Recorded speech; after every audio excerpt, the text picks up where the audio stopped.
19খানা করে ওনার বই রাখতে হবে স্কুলে।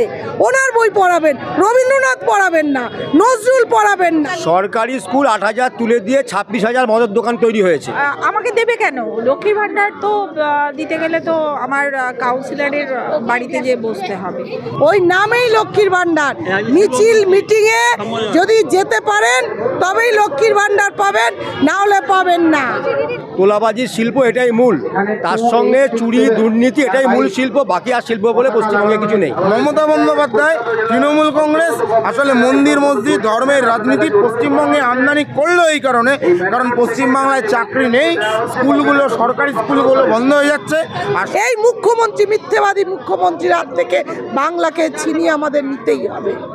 লক্ষ্মীর ভাণ্ডার আমাদের দেবে কেন? তৃণমূলের যারা আশেপাশের কাউন্সিলরদের লোকজন আছেন তারা লক্ষ্মীর ভাণ্ডার পান। তৃণমূলের বাইরে আর কাউকে লক্ষ্মীর ভাণ্ডার দেওয়া হয় না। লক্ষ্মীর ভাণ্ডারের কথা বলতে গেলে বলবে মিছিলে আসুন, কাউন্সিলরের বাড়িতে বসুন, তবেই লক্ষ্মীর ভাণ্ডার পাবেন, তবেই বয়স্ক ভাতা পাবেন। রাজ্যের মুখ্যমন্ত্রী তিনি খেলা মেলা নিয়েই আছেন, শিল্প উঠে যাচ্ছে, ওনার কোনো প্রয়োজন নেই। স্কুল কেন স্কুল চালাবে? কেন স্কুল চালাবে? স্কুলে তো উনি বই নিজের বই দিয়ে দিয়েছেন।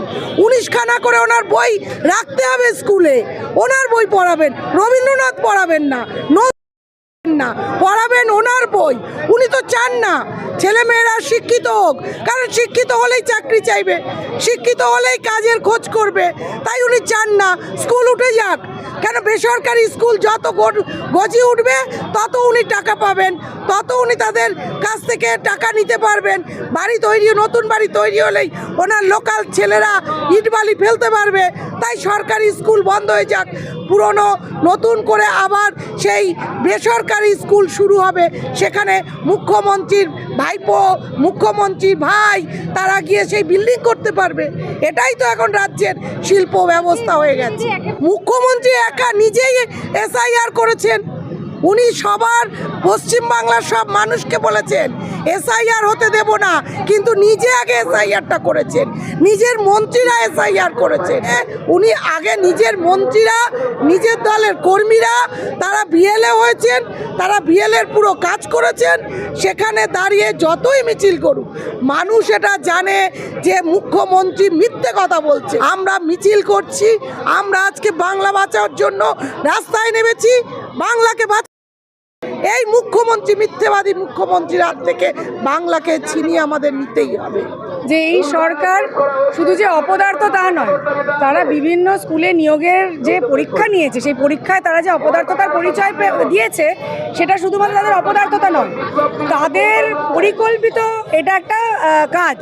এবং ধাপে ধাপে আপনি যদি দেখেন এই যে মিড ডে মিলের বরাদ্দ ক্রমশ কমছে, আপনি যদি দেখেন যে এসএসসি হচ্ছে না, তাহলে এইগুলো কিন্তু বিচ্ছিন্ন ঘটনা নয়। ধাপে ধাপে এরা চেষ্টা করছে যে এমন জায়গায় নিয়ে যেতে যাতে সর্বসাধারণের হাতের থেকে শিক্ষাকে বের করে দেওয়া যায়। আপনার পকেটে পয়সা না থাকলে আপনি যদি বেসরকারি জায়গায় না যেতে পারেন, নিজের ছেলে মেয়েকে যদি না পাঠাতে পারেন, তাহলে আর শিক্ষিত হবে না। আমাকে দেবে কেন? লক্ষ্মীর ভাণ্ডার তো দিতে গেলে তো আমার কাউন্সিলরের বাড়িতে যে যারা সেটা মানে সেইটাও যারা পাচ্ছেন সেটাও যাতে দিচ্ছে, যারা কিছু 1 বছর দিচ্ছে জানে শুনছি যাদেরকে যারা পাচ্ছেন, বা লক্ষ্মীর ভাণ্ডার, বার্ধক্য ভাতা, ওই কাউন্সিলরের বাড়িতে বসা, ওদের সাথে থাকা, 1 বছর দিচ্ছে তারপর বন্ধ। কাজের জায়গা তৈরি হোক, কাজের জায়গা তৈরি করতে দিতে পারছে না বলে ভাতা দিচ্ছে, ভাতা দিয়ে একটা বন ভুলিয়ে রাখার চেষ্টা করছে। কাজের দাবিটাকে যাতে আটকে রাখা যায় সেই জন্যেই ভাতা লাগছে। কাজ যদি থাকতো তাহলে ভাতা লাগতো না। কাজের কোনো সুযোগ আমার রাজ্যে নেই, শিক্ষিত ছেলের জন্যও নেই, যার শিক্ষা কম তার জন্যও নেই। কেন্দ্রের যে নীতিগুলো আছে সেই নীতিগুলো এই রাজ্যে চালু হচ্ছে, যার দরুন আজকে সরকারি স্কুলগুলো এক এক করে বন্ধ হয়ে যাচ্ছে। যেরকম আমাদের নেতাজি হাই স্কুলে, আমরা থাকি নেতাজি কলোনির বাসিন্দারা, আমরা নেতাজি কলোনিতে নেতাজি হাই স্কুল কোনো স্টুডেন্ট ঢুকছে না। রবীন্দ্র ভারতী ইনস্টিটিউট যেটা ছিল সেখানেও রবীন্দ্র ভারতী কি হচ্ছে, ভারতী গার্লস যে স্কুল ছিল ওখানেও কোনো স্টুডেন্টরা আসছে না। এভাবে সব বন্ধ। তার কারণ কেন্দ্র সরকার যে নীতিগুলো চালু করছে এবং এই নীতিগুলো প্রত্যেকটা রাজ্য সরকার মেনে নিতে হবে। এর বিরোধিতা করেছিল তখনকার সময় একমাত্র জ্যোতিবসু সরকার, আর আজকেও এই লাল ঝান্ডায় এগিয়ে যাচ্ছে বাংলা বাঁচাও যাত্রা নিয়ে। আর এই যাত্রা শুরুয়াত হচ্ছে। আর এই যে ডাল চুরি, চাল চুরি, মিড ডে মিল চুরি হচ্ছে, সেটা ঠিক আছে, কারণ কি মিড ডে মিলটা চুরি হচ্ছে না, বাচ্চাদেরকে দেখিয়ে চুরিটা হচ্ছে, বাচ্চাদের ওপর খাওয়াচ্ছে, বাদ বাকি চুরি হয়ে যাচ্ছে। এটা তো আমরা জানি না, কিন্তু আজকে রেশনের আমরা থাকি নেতাজি ওয়াইতে, আমার নেতাজি ওয়াইনের পাশে ওয়ার্ডে আমার রেশনের দোকান। আজ পর্যন্ত রেশন দোকানে রেশন তুলতে গেলে যে রেশনের চালটা অন্যান্য লোকদের দিচ্ছে, সেই চালটা আমাদের দিচ্ছে না, সেই চালটা দিচ্ছে অন্যদেরকে, আমাদেরকে বাইরে চালটা দিচ্ছে। সেটা আজকেই ধরা পড়েছে।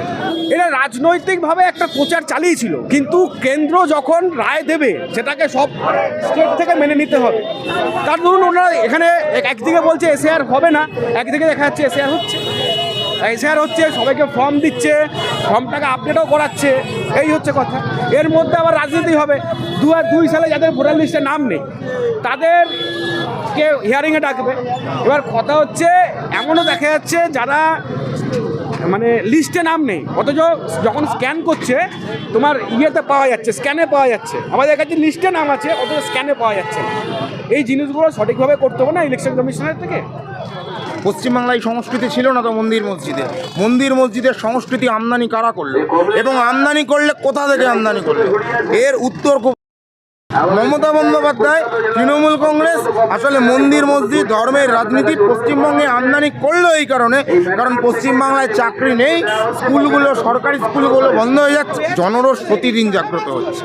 যেখানে স্কুল বন্ধ হয়ে যাচ্ছে, মিড ডে মিলের চাল আসছে না, চালের দুর্নীতি হচ্ছে, জনরোষ হচ্ছে, স্কুল বন্ধ হচ্ছে, জনরোষ হচ্ছে, কলেজে ভর্তির জন্য লাখ লাখ টাকা যখন তোলার টাকা দিতে হয়, জনরোষ বাড়ছে, চাকরি হচ্ছে না, জনরোষ বাড়ছে।